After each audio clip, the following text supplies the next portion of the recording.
Today is the big day. Online sports betting officially legal in the Commonwealth, and it is our top story tonight at 5. I'm Shay McAllister. And I'm Doug Proffitt. Another historic day. After the month-long rollout, all aspects of sports wagering went live at 6 this morning as fans get excited to place their bets. WHAS 11's Connor Steffen is live now with more on how the first day of betting is going. And Connor, I see you're in St. Matthews tonight.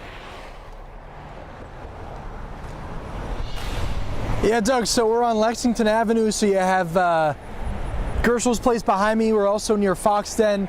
You could argue there is no better place to be with sports betting officially online in Kentucky. What this means is for you, if you are over the age of 18, if you're a sports fan, you can legally wager online today. Now, you may remember it was about 3 weeks ago that in-person sports betting launched in Kentucky, that huge launch event that we all saw there. And so far, according to the governor, the state has raked in $4.5 million in betting revenue. Now, the hope is that number continues to grow with an estimated revenue of $23 million after a full year. Industry experts have described this launch as a rather smooth process so far. One analyst we spoke with called today the Black Friday of sports betting. He says you may need to exercise some patience. Obviously, you think of Black Friday, it's the Friday after Thanksgiving, a big rush, retail wise. This is going to be the day where you're going to get a lot of people online. A lot of people are going to be setting up their accounts today. There's going to be a lot of traffic, a lot of bandwidth on these apps. Again, that was Steve Bittenbender, a writer and analyst for BetKentucky.com. He says while 60,000 online sportsbook accounts have already been registered in Kentucky, you can expect a lot more today. Now, if you're still looking to register online, there are 7 sportsbooks that are now live in Kentucky online. We have a list on our website, WHAS11.com.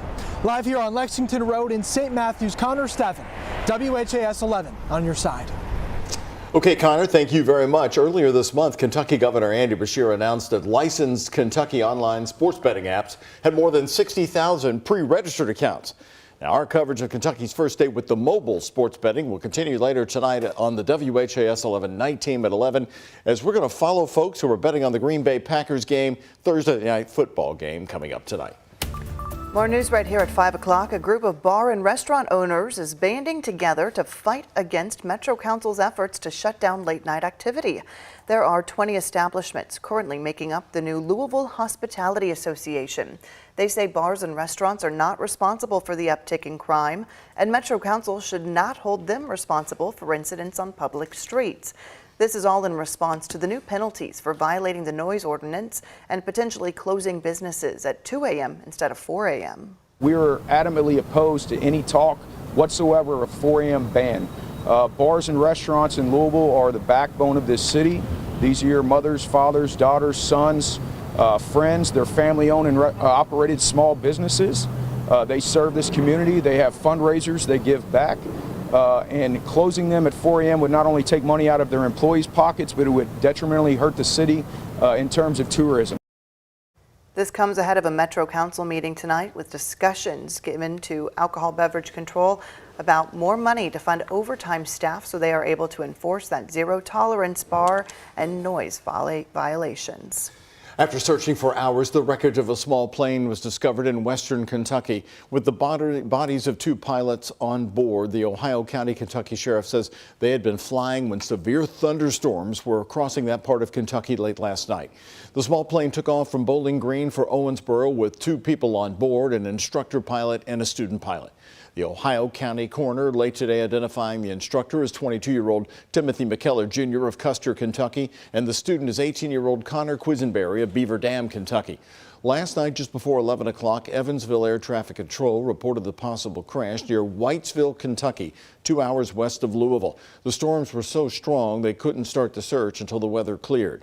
3 drones and an airplane were launched to the search area, and searchers actually followed the pings coming from the pilot's cell phone. To get their pilot license, they have to do so many hours of nighttime flying, and that's what this was. We were able to see the course of travel from this plane. Maybe perhaps they saw the storms coming. The plane was found in a wooded area behind this church, the New Panther Creek Church in Ohio County.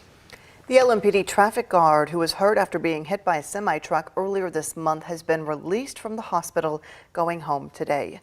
Gertrude Schafflein has been with LMPD for 48 years. Police say the incident was a hit and run the morning of September 6.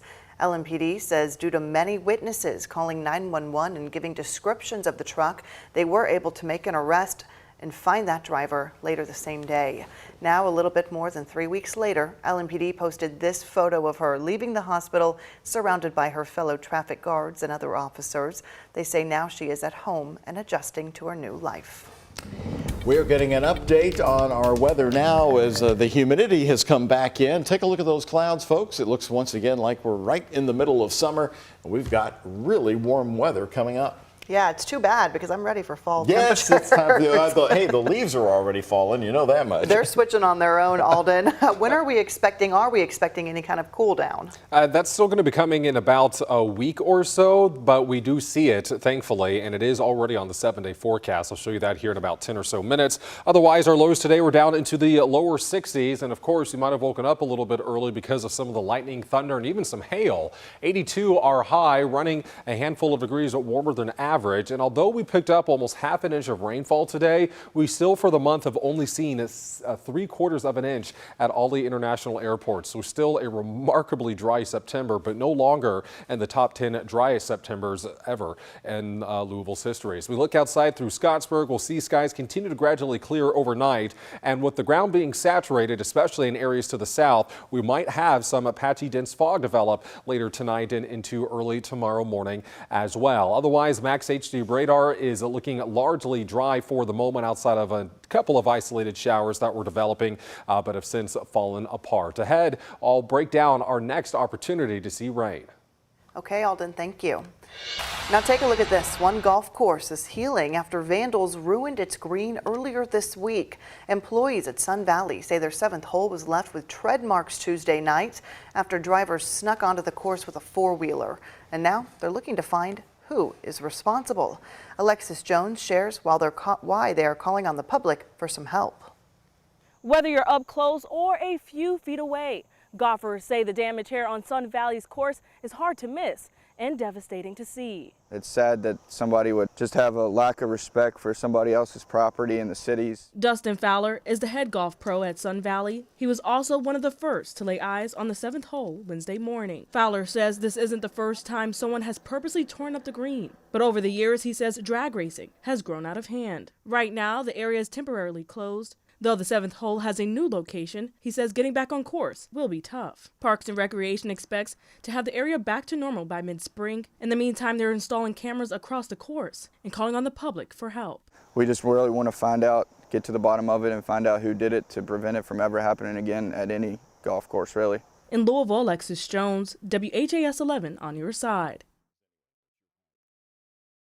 And now they are working to find who's responsible. Alexis Jones was on that story there, bringing us the update. The rest of the golf course is still open right now. If you have any information about the vandalism, call 574-LMPD. Louisville's Greenwood Cemetery, the historic resting place for many African Americans in our city, has long been a concern for the loved ones of those buried there and the decades-long effort to keep it maintained respectfully. Now the Metro Council member of that area, Philip Baker, and a group of veterans are asking the city today to start maintaining Greenwood. The West Louisville Cemetery is now 120 years old, created in 1903. It became known as a prominent African-American resting place, especially for Black War veterans. It's fallen into disrepair with overgrown weeds and littered with trash. Right now, the National Association of Black Veterans tries to keep the place clean all by themselves. We are starting to get a lot of kids come over there saying, what can we do to help? We don't have enough equipment for everyone or rakes and stuff, so sometimes they come over, we really can't have them help us because we don't have any tools for them to help us with. But it's becoming a community type of an environment. Terry is located. A Louisville native, Shayla Brown, shared her story. Her brother was buried at the cemetery in 1985.